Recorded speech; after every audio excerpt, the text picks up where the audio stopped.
toutes et à tous, bonjour et bienvenue dans cette édition de ce mardi 21 juillet 2026. Au sommet de l'actualité, au Sénégal, le président Bassirou Diomaye Faye apporte officiellement son soutien à la candidature de son prédécesseur Macky Sall au poste de secrétaire général des Nations Unies.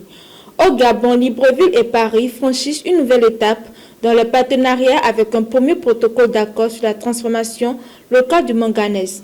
En Europe, la Commission européenne inflige une amende de record de 550 millions d'euros à la plateforme chinoise AliExpress pour manquement au règlement sur les services numériques.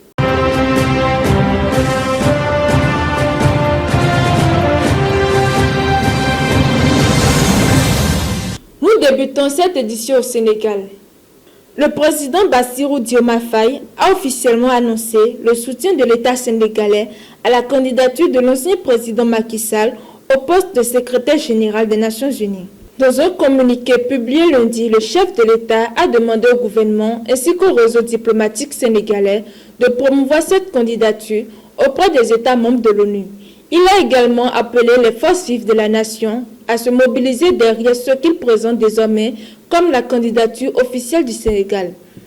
Cette décision marque un revirement politique puisque le président Diomaye Faye avait jusqu'ici exprimé des réserves sur cette candidature.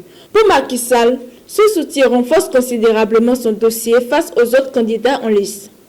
Toujours sur le continent africain, le Gabon et la France ont signé un premier protocole d'accord destiné à renforcer la transformation locale du manganèse gabonais.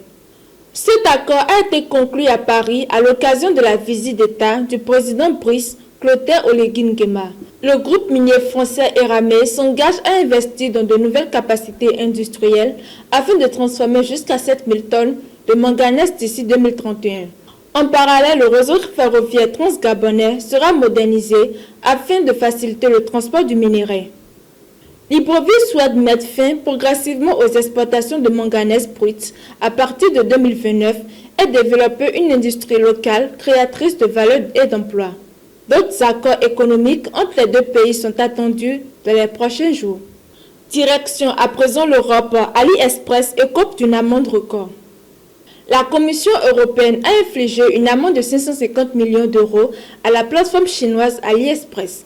Il s'agit de la plus importante sanction jamais prononcée dans le cadre du règlement européen sur les services numériques.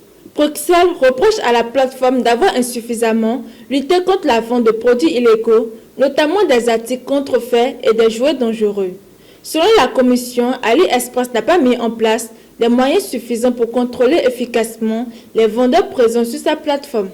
L'entreprise juge cette décision disproportionnée et a su avoir renforcé ses dispositifs de contrôle. Cette nouvelle sanction confirme la volonté de l'Union européenne de renforcer l'encadrement des grandes plateformes numériques après les mesures déjà prises contre Temu. Nous sommes à la fin de cette édition. Merci de nous avoir suivis et à très bientôt.